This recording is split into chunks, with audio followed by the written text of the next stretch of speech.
স্বাগত একাত্তরের খেলা যোগের সাথে আছি আমি কোহিনুর কণা।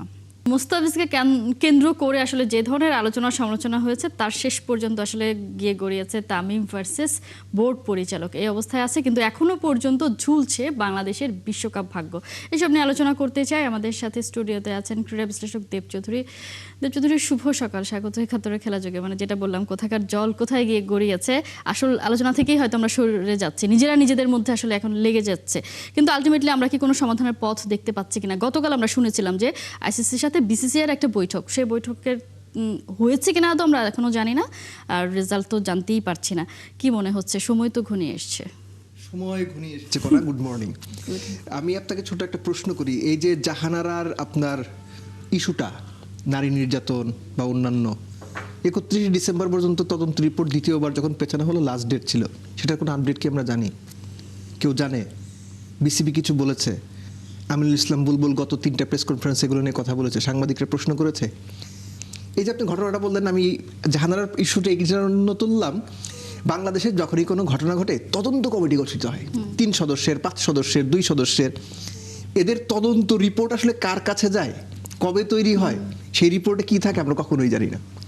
ক্রিকেট ব্যতিক্রম না, জাহানারার ইস্যুটা চাপা পড়ে গেছে। খেয়াল করে দেখেন আপনি, কারো মুখে নাই, গণমাধ্যমেও নাই। বিসিবি তো একদম এটা নিয়ে কোনো কথাই বলবে না, গণমাধ্যম চুপ হয়ে, বিসিবি আর কি বলবে। এরকমই ধারাবাহিকতা হচ্ছে তামিমের এই ইস্যুটা, এরকমই ধারাবাহিকতা বাংলাদেশে বিশ্বকাপ খেলতে যাওয়া ইস্যুটা। সামনে হয়তো বড় কোনো ইস্যু আসবে, এগুলো চাপা পড়ে যাবে। কিন্তু যে ঘটনা প্রবাহের মধ্য দিয়ে সব কিছু হলো, পুরো ঘটনাটা বাংলাদেশের ডিগনিটিকে হার্ট করেছে। পুরো ঘটনায় বাংলাদেশের যে স্ট্যান্ড, সেটা সবাই সমর্থন করেছে। ঠিক একইভাবে পরবর্তীতে যদি এমন কোনো পরিস্থিতি তৈরি হয় যে বাংলাদেশ বিশ্বকাপে খেলতে যাবে বাংলাদেশের ডিগনিটি অক্ষুণ্ণ রেখে, সেটাও কিন্তু বাংলাদেশ করবে। তো এই যে আপনি প্রশ্নটা করলেন যে বিসিসিআইয়ের সঙ্গে আইসিসির মিটিং হয়েছে, বাংলাদেশ জেনেছে কিনা, কোনো ডিসিশন এসেছে কিনা, আপনি কখনো দেখেছেন বাংলাদেশ ক্রিকেট বোর্ড শতপ্রণোদিত হয়ে একটা সঠিক তথ্য গণমাধ্যমে, যেটা গণমাধ্যম জানতে চায়, মানুষ জানতে চায়, তারা জানিয়েছে? আমি সহসা মনে করতে পারি না। বাংলাদেশ ক্রিকেট বোর্ডের ম্যাক্সিমাম কাজের মধ্যে সেটা সঠিক কাজ হলো লুকোচুরি আছে। এক্স্যাক্টলি। আমরা যে মোস্ট রিসেন্ট বলি যে ক্রিকইনফোর যে নিউজটা ছড়ালো, যে তারা বললো যে আইসিসি বলে দিয়েছে যে ভেন্যু পরিবর্তন সম্ভব না, সেটাও কিন্তু আমরা, সেই খবর কিন্তু আমরা পাইনি বিসিবি থেকে। আপনি পাবেন না। আমি কি বললাম, এটা হচ্ছে লম্বা সময়ের একটা ট্রেডিশন বা প্র্যাকটিস আপনি বলতে পারেন। যখন কোনো একটা প্রতিষ্ঠান মানে আনপ্রফেশনাল ইল প্র্যাকটিসের মধ্যে দিয়ে যায়, সেই প্রতিষ্ঠান পরবর্তীতে ঠিক একই রকম কাজ করে যেটা তারা আগে করে এসেছে। ডাজন্ট ম্যাটার এখানে নাজমুল হাসান পাপন ছিল, ইসমাইল হায়দার মল্লিক ছিল, নাম চেঞ্জ, আমিনুল ইসলাম বুলবুল কিংবা নাজমুল আবেদিন ফাহিম কিংবা শাখাওয়াত হোসেন, ওই একই মানে ঘটনার লোক। মানে আগেও যা হতো এখনো তাই হচ্ছে। আপনি সহজভাবে কোনো কিছু জানবেন না। যখনই কোনো সাংবাদিক এটা লিক করবে, যখনই কোনো গণমাধ্যমে এই সংবাদটা প্রচার করবে, প্রকাশ করবে, তখনই বিসিবি ধরেন যে মিনমিন করে বলবে যে হ্যাঁ না অমুক তুমুক, তার আগে বলবে না। সো এই বিষয়গুলো আপনি বা আপনার মতো সাংবাদিক যারা আছেন তাদেরই খুঁজে বের করতে হবে।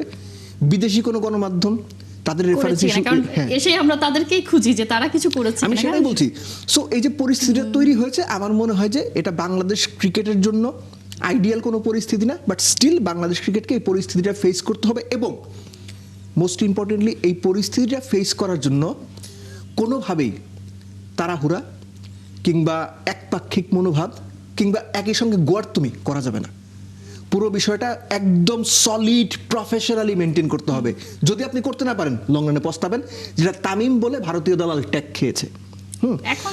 আপনি বাংলাদেশের প্রেক্ষাপটটা হচ্ছে যে কোনো বিষয়ে যদি লিবারেল কথা বলেন, যৌক্তিক কথা বলেন, আপনাকে কেউ না কেউ ট্যাগ দিয়ে দেবে। ইদার আপনি আওয়ামী লীগের দালাল হবেন, ইদার আপনি ভারতীয় দালাল হবেন, ইদার আপনি কনার দালাল হবেন, দেব চৌধুরীর দালাল হবেন, কিছু না কিছু একটা ট্যাগ আপনি খাবেন। সো র্যাশনাল এবং যৌক্তিক এই বিষয়গুলো কেন যেন মানে মানুষ নিতে পারছে না, আমি জানি না কেন। নিশ্চয়ই সবাই সবার মাঝে কেমন যেন এজেন্ট খুঁজে বের করে ফেলেন। গতকাল আমরা দেখলাম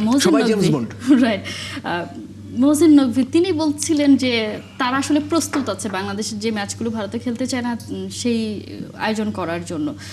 সামহাও শ্রীলঙ্কা কোনো এই জায়গায় আমরা তাদেরকে খুঁজে পাচ্ছি না, তারা কোনো স্ট্যান্ড নিচ্ছে না, অথচ শ্রীলঙ্কাতেই তো বাংলাদেশ আসলে ম্যাচগুলো খেলতে চায়। শ্রীলঙ্কা কেন চুপ? পাকিস্তান কি সুযোগ সন্ধানী কিনা? এই জায়গাটা আপনার কি অবজারভেশন? প্রথম কথা হচ্ছে শ্রীলঙ্কা কো হোস্ট। শ্রীলঙ্কার জায়গায় বাংলাদেশ হলেও বোধ হয় একবারই কোনো কিছু বলতো না। আইসিসি যদি শ্রীলঙ্কাকে ভেন্যু নির্ধারণ করে দেয় যে বাংলাদেশের এই ম্যাচগুলো এইখানে হবে, শ্রীলঙ্কা যদি অ্যারেঞ্জ করতে পারে তখন তারা বলবে যে আমাদের পক্ষে লজিস্টিক সাপোর্ট ম্যানেজ করে করা সম্ভব। তারা বলবে যদি না পারে তারা সেটা না করবে। শ্রীলঙ্কার স্ট্যান্ডটা প্রফেশনাল স্ট্যান্ড, ভাই একবার কথা বলার দরকার নেই। এটা রিভার্স পার্টটা হচ্ছে পাকিস্তানের স্ট্যান্ড। দেশ হিসাবে পাকিস্তান কেমন এটা আমরা ভাই সবাই জানি। আর পাকিস্তানের এই যে আমরা আয়োজন করতে চাই, এটা আলগা স্টানবাজি ছাড়ার কোনো কিচ্ছু না। ওই ঢোলে একটা টোকা দিয়ে দেখা, কিন্তু ঢোল যে নিজের ঢোল যে ফাটা এটাও বুঝতেছে না।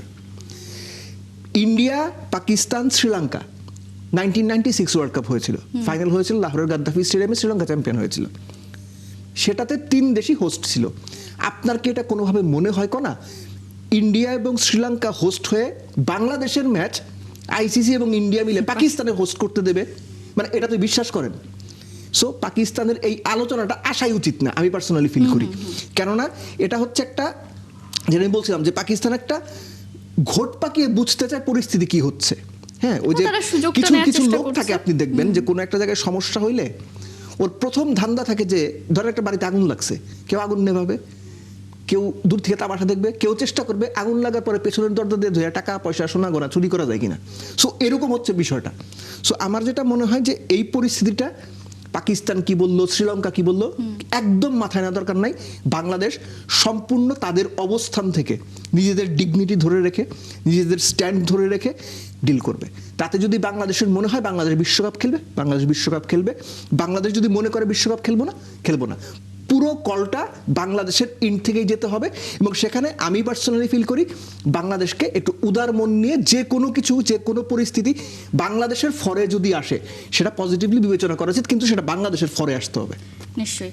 এবং যেহেতু দেশে ক্রিকেটেরও ব্যাপার, যেমন নাজমুল শান্ত বলছিলেন যে এইসব ইস্যু সবসময় আসলে ক্রিকেটারদের উপর একটা প্রভাব তো ফেলে, খুব স্বাভাবিক। আমরা যতই বলি তারা খুবই প্রফেশনাল, প্রভাব পড়বে না, কিন্তু তারপরেও আসলে প্রভাব পড়বে। আমরা নিজেরাই আসলে খুব টেনশনে আছি যে প্রত্যেক মুহূর্তে কি হচ্ছে। আলটিমেটলি ওয়ার্ল্ড কাপ তো সবাই খেলতে চায়, এবং এই ওয়ার্ল্ড কাপ না খেলতে পারলে সেটা একটা প্রভাব তো পরের ওয়ার্ল্ড কাপেও নিঃসন্দেহে পড়বে। নিশ্চয়ই এই সমস্যাটা স্মুথলি সমাধান হওয়ার পথ আমরা দেখছি না, হয়ে যাক সেটাই প্রত্যাশা করতে পারি। আমরা একটু বিপিএল নিয়ে কথা বলি। এইসব ঝামেলার মধ্যে বিপিএল নিয়ে আসলে আলোচনাটা সেভাবে হচ্ছেই না। ঢাকা ক্যাপিটালস গতকাল ম্যাচ হেরেছে, কিন্তু আমি আলোচনা করতে চাই ঢাকা ক্যাপিটালসের ক্যাপ্টেনকে নিয়ে। তার কথাবার্তা আপনার কাছে একটু অসঙ্গতি মনে হয় কিনা? তিনি গতকাল ইশাখিলকে নিয়ে কথা বলেছেন, মোহাম্মদ নাবির ছেলে, যে তাকে নিয়ে তাদের পড়াশোনাটা করা হয় নাই, জানে না, কারণ ইশাখিল অত বেশি ক্রিকেট খেলেনি, ভিডিও ফুটেজ তাদের কাছে নেই। একটা দল তো তাকে কিনেছে, নিশ্চয়ই কোনো কিছুর উপর বেস করে তো কিনেছে, চেহারা দেখে বা নাবির ছেলে এই পরিচয় তো নিশ্চয়ই কেনেনি। মানে এই ধরনের কথা কতটা প্রফেশনাল? আচ্ছা, প্রথম কথা হচ্ছে যে বিপিএল এ কিন্তু অনেক নামী প্লেয়ার এবার নেই। বড় নাম বলতে আমরা যা বোঝাই সেরকম প্লেয়ার নেই, বিভিন্ন দেশের প্লেয়ার নেই, কিন্তু বিপিএল এ ক্রিকেটটা কিন্তু মোটামুটি ভালোই হচ্ছে, শুধুমাত্র মাঠের ক্রিকেটটা যদি আপনি হিসাব করেন। কিন্তু হয় কি, আমি কথাটা ধরেন যে গত 10 বছর ধরে বলে আসছি বাংলাদেশ ক্রিকেটে খেলার চাইতে ধুলা বেশি। এই নানান রকম ধুলা, কার্বন মেশানো, অন্য কিছু মেশানো ধুলার কারণে, লেড মেশানো ধুলা, ক্রিকেটটা আসলে চাপা পড়ে যায় না। সো বিপিএলটাও সেভাবে চাপা পড়ে যাচ্ছে, ঠিক যেভাবে জাহানারা ইস্যুটা চাপা পড়ে গেছে। মানে আমরা একসাথে সবকিছু নিয়ে চলতে পারি না, এটা বোধহয় আমাদেরই একটা, অথবা আমাদের মাথায় অনেক কিছু থাকে না, আমরা যখন যেটা হুজুগ আসে সেখানে গা ভাসিয়ে দিই। এটা হচ্ছে আরেকটা উদাহরণ। মিঠুদের যে বিষয়টা আপনি বললেন যে বিপিএল এর ভালো ক্রিকেট ছাপিয়ে, আমি বলবো যে পরপর 2টা ম্যাচের ইস্যু। একটা হচ্ছে নাসিরের 19তম ওভারে বল দেওয়া, যেখানে আপনার আরো প্রবেবল বেটার অপশনস ছিল, এবং লাস্ট ম্যাচে ইশাখিলকে যে মন্তব্যটা যে তার ভিডিও ফুটেজ ছিল না। এখন আমার কথা হচ্ছে যে একটা টিমে অ্যানালিস্ট থাকে, একটা টিমে আপনি যেটা বলছিলেন তাকে তো কেনা হয়েছে, সে টিমের প্লেয়ার, তাকে তো খেলাতেই পারে। এই যে তাকে নিয়ে রিড আউট না করা, কিংবা তাকে নিয়ে ভাবনা না করা, কিংবা টিম ম্যানেজমেন্ট বুঝতেই পারলো না বা চিন্তাই করতে পারলো না যে এই প্লেয়ারটাকে খেলানো হতে পারে, এটা হচ্ছে চূড়ান্ত অপেশাদার একটা টিম হলে যা হয় ঠিক ওইটা। আর নাসিরের যে বিষয়টা, প্রিভিয়াস ম্যাচে তিনি বলেছিলেন বোধহয় যে এটা তার জীবনের বিগেস্ট মিস্টেক বা কিছু একটা এরকম। এখন এটা মিস্টেক নাকি এর পেছনেও কিছু আছে, আমি এটা শিওর না। আমি নিজের আবার সোশ্যাল সাইটে বলেছি যে ব্যাপারটা আপনি যেভাবে খুশি সেভাবে দেখতে পারেন, কিন্তু এই ব্যাপারটা নিয়ে আমার সিরিয়াস প্রশ্ন আছে।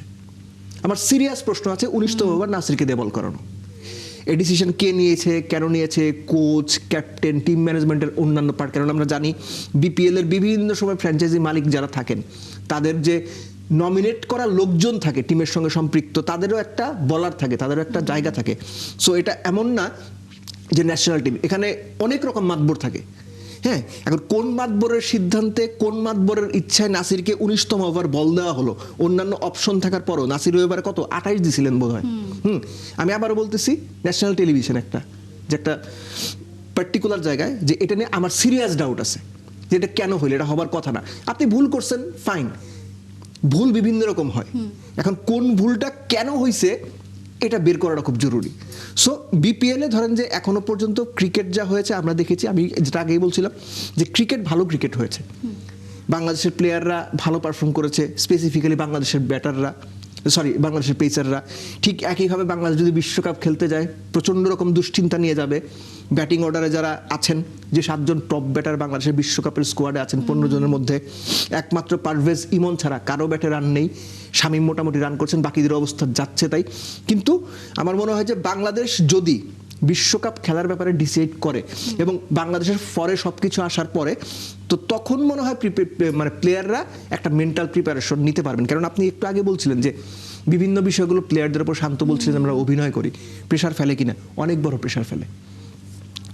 আপনি লেটসে আপনি লিটন দাস, লেটসে আপনি নুরুল হাসান সোহান, আপনি প্লেয়ার হিসেবে চিন্তা করে রাখছেন যে আমি ইডেন গার্ডেন্সে 3 ম্যাচ খেলবো, অন্য আরেকটা ভেতরতে আরেক ম্যাচ খেলবো। এখনো পর্যন্ত আপনি জানেন না আপনি কোথায় কোন ম্যাচ খেলবেন।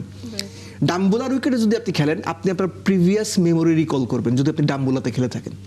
যদি আপনি গলে খেলে থাকেন, মেমোরিটা রিকল করবেন, গলের উইকেটটা কেমন হয়, কোন পাশটা কতটুকু, প্লেয়াররা এগুলো ভিজুয়ালাইজ করে। আপনি প্লেয়ার হিসেবে প্রস্তুতিই নিতে পারছেন না, আপনি জানেন না আপনি খেলবেন কি খেলবেন না, আপনার কোনো ধারণাই নেই এটার আউটকামটা কি আসবে। আপনি যত বড় প্লেয়ার হন, আপনি সচিন টেন্ডুলকার হন, আপনি ব্রায়ান লারা হন, আপনার জন্য ডিফিকাল্ট। আর এই ডিফিকাল্টিসটা আসলে প্লেয়ারদেরও কিছু করার নেই। এই ডিফিকাল্টিসটা কিন্তু বাংলাদেশে তৈরি করে না, বাংলাদেশ এখানে ভিকটিম। ইটস নট দ্যাট আমি ভিকটিম কার্ড প্লে করছি, কিন্তু বাংলাদেশ ভিকটিম, বাংলাদেশকে ভিকটিম বানানো হয়েছে। এবং সেই জায়গা থেকে বাংলাদেশ গভর্নমেন্ট, বিসিবি যে স্ট্যান্ড নিয়েছে, আমি এখনো বিশ্বাস করি সেই স্ট্যান্ড কারেক্ট। কিন্তু যদি আলোচনার সুযোগ থাকে, নিজেদের ডিগনিটি এবং নিজেদের স্ট্যান্ড ঠিক রেখে যদি এটা রিকনসিডার করা যায়, আমি বিশ্বাস করি বাংলাদেশের রিকনসিডার করবে দুটো কারণে। এক, বিশ্বকে দেখানো যে বাংলাদেশ ক্রিকেট যদি প্রয়োজন হয়, ডিগনিটি যদি হার্ট করা হয়, বাংলাদেশ খুব কঠোর অবস্থানে যেতে পারে। যদি বাংলাদেশকে সম্মান দিয়ে বাংলাদেশের চাওয়া মেনে কেউ যদি নেগোসিয়েশনের টেবিলে বসতে চায়, বাংলাদেশ উদার মন নিয়ে সেখানে বসতেও রাজি আছে। অর্থাৎ ইদার ওয়ে বাংলাদেশই জিতবে। বিশ্বকে মেসেজটা দেওয়া যে আমি স্ট্রং যেমন হইতে পারি, ঠিক প্রয়োজনে যদি নেগোসিয়েশনের উপায় থাকে আমি সেখানে উদার হয়ে, কারণ বাংলাদেশিরা উদার, আমরা এটা বিশ্বাস করি, সেই উদার মন নিয়ে আমরা নেগোসিয়েশনের টেবিলেও বসতে পারি। সেই টেবিল থেকে আমি উঠে আসবো কিনা সেটা আলোচনায় নির্ভর করবে। রাইট। আবারও সেই বিপিএল এর মধ্যেও আবারও সেই একই আলোচনায় চলে এসেছে, কারণ আমরা এখান থেকে আসলে বেরোতে পারছি না। রাইট, যতক্ষণ না আসলে কোনো সিদ্ধান্তে আসা যায় ততক্ষণ পর্যন্ত হয়তো আমরা বেরিয়ে আসতে পারবো না। আমরা একটু ফুটবলে যাই। এল ক্লাসিকো হলো, যদিও আপনি অফ এয়ারে আমাকে বলেছেন এল ক্লাসিকো আপনার কাছে সামহাও মনে হয় ওভাররেটেড, কিন্তু এটার জন্য ফুটবল প্রেমীরা বসে থাকে। এখন লিওনেল মেসি, ক্রিস্টিয়ানো রোনালদো কেউই নেই, তারপরও ইয়ামাল এমবাপেদেরকে নিয়েই বেশ এনজয় করছে। গতকাল সুপার কাপের ফাইনাল ছিল, সেখানে রিয়াল মাদ্রিদ হেরেছে। লাস্ট ইয়ারেও একই ঘটনাই ঘটেছে, মানে বার্সেলোনা শিরোপা ডিফেন্ড করে তারা আবার শিরোপাটা ঘরে নিয়েও গেল। রিয়াল মাদ্রিদকে সামহাও মনে হচ্ছে কিনা যে এই যে রেসটা, সেখান থেকে আসলে তারা অনেকটাই পিছিয়ে পড়েছে। দেখেন কোন একটা ব্যাপার হচ্ছে কি যে Real Madrid is such a team, আপনি কোনো পরিস্থিতিতে কোনো পয়েন্টে you can write them off. এই যে একটা টিম ক্লাব ফুটবলে সর্বকালের সেরা টিম, অনেকেই সেটা মনে করেন, আমিও সেটার সঙ্গে একমত, ইভেন আমি Liverpool supporter. So Real Madrid এখন একটু খারাপ খেলতেছে, প্লেয়ারদের মধ্যে কম্বিনেশন, দের আর সাম ইনজুরিজ। জাভি আলোনসো তার মতো করে টিমটাকে যেভাবে খেলাতে যাচ্ছে সেভাবে হচ্ছে না। রাদার হানসি ফ্লিকের আন্ডারে আপনার বার্সেলোনা অনেক বেশি অর্গানাইজ, এই ব্যাপারগুলো আছে। এটা আপনি রিয়াল মাদ্রিদের সাপোর্টার হলে আপনার মানতে হবে, কিন্তু রিয়াল মাদ্রিদকে আপনার কাউন্ট করতে হবে। Any time, any day, any match, any venue, any weather. So একটা ম্যাচ আপনি হেরে গেছে, অফকোর্স যে কোনো একটা ট্রফি আনন্দের উপলক্ষ, যে কোনো একটা ট্রফি সমর্থক, লেটস সে আমি ধরেন বার্সেলোনার সাপোর্টার, আপনি রিয়াল সাপোর্টার, আমি আজকে আপনারা ট্রল করবো, আমি আজকে আপনারা জাতা বলবো, লিটারালি জাতা বলবো। এবং সবচেয়ে বড় কথা হচ্ছে এই যে জাতা বলতে পারা, এই যে ট্রল করতে পারা, এই উপলক্ষ কিন্তু আপনার সাপোর্ট করা ক্লাবটাই আপনাকে এনে দিচ্ছে। সো ইদার ওয়ে আমার যেটা মনে হয় যে Barcelona they are doing really good. আপনি সব মিলে যদি হিসাব করেন এই সিজনটা বার্সেলোনা যেভাবে শুরু করার কথা ছিল সেভাবে হয়তো বা পারেনি, কিন্তু দে আর ডুইং রিয়েলি গুড। তারা এখনো টপেই আছে এবং হ্যাঁ, আমি সেই দিক বলছি থেকে- চ্যাম্পিয়ন্স লিগ বা অন্যান্য সবকিছু মিলে আর কি। আপনি বার্সেলোনার মতো টিমের কাছে মানে এক্সপেকটেশনস এর জায়গাটা কি? আপনি যখন চিন্তা করবেন যে না বার্সেলোনা টপ 4-এ থাকলে আপনি খুশি, জীবনেও না, আপনি চাইবেন championship. Same goes to Real Madrid. So তাদের নিশ্চয়ই। 3 ম্যাচ জেতার খুবই- পর 1 ম্যাচ হারা মানেই হচ্ছে অনেক বড় ব্যাপার। একটু Simple as থামিয়ে that. ছোট্ট করে জানতে চাই, গতকাল রাফিনিয়া গোল করেছেন, ভিনিসিয়াস জুনিয়র গোল করেছেন, অন্যদিকে লেভানডস্কি, গার্সিয়া। না অন্যদিকে এন্দ্রিক তিনি গোল করেছেন। তিনি তো এখন ফরাসি ক্লাব লিওতে চলে গেছেন, সেখানে ফ্রেঞ্চ কাপ হচ্ছে, মানে ব্রাজিলিয়ানদের একটা রাত ছিল। আমরা তো যে যেমন আলটিমেটলি সবার পারফরমেন্স দেখি টি-20 ওয়ার্ল্ড কাপে বাংলাদেশ কেমন করবে, তেমন ব্রাজিলিয়ানরা কেমন পারফরমেন্স করছে তার উপর তো বেস করে বিশ্বকাপে তারা কেমন পারফর্ম করবে। সব মিলিয়ে যদি এই 3 প্লেয়ারকে নিয়ে বা ব্রাজিলের প্লেয়ারকে নিয়ে কিছু আপনি কি ব্রাজিলের সাপোর্টার?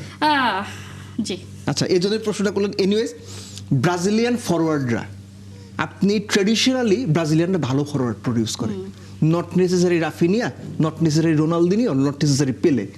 ব্রাজিল ট্রেডিশনালি ভালো ফরওয়ার্ড প্রডিউস করে। প্রশ্নটা হচ্ছে ব্রাজিলের টিম বিশ্বকাপে কেমন করে, মূল আলটিমেট তো বিশ্বকাপ, এটা ডিপেন্ড করবে হচ্ছে ব্রাজিলের ডিফেন্ডার এবং মিডফিল্ড, লেটস সে জোয়েলিন্টন, গুইমেরেস কিংবা ধরেন যে অন্যান্য যারাই আছেন, এরা আসলে ঠিক কিভাবে পারফর্ম করে। আপনি শুধুমাত্র দেশের বিখ্যাত কথা যে স্ট্রাইকাররা আপনাকে ম্যাচ জেতায়, কিন্তু ডিফেন্ডাররা আপনাকে টুর্নামেন্ট জেতায়। এটা ওই ক্রিকেটের মতো যে ব্যাটসম্যানরা আপনাকে ম্যাচ জেতাবে, কিন্তু ডিফেন্ডার আপনার বোলার আপনার টুর্নামেন্ট জেতাবে। সো ব্রাজিল যদি ভালো করতে হয়, আমার মনে হয় যে তাদের ফরওয়ার্ড যে লাইনটা আছে, যে প্লেয়াররা বিভিন্ন জায়গায় খেলছে, সবাই তারা perform করে, সবাই সবাই রান আসলে করছে, কিন্তু informed, ডিফেন্ডাররাই right. ডিসাইড করে দেবে ব্রাজিল কত যে দূর যাবে। জায়গাটাই তাদের আসলে মূল প্রবলেম, যে কারণে তারা আসলে ট্রফি পাচ্ছে না। নিশ্চয়ই এসব নিয়ে আমরা আলোচনা করবো, সময় একেবারে শেষ। দেব চৌধুরী, অসংখ্য ধন্যবাদ এতক্ষণ যুক্ত থাকার জন্য।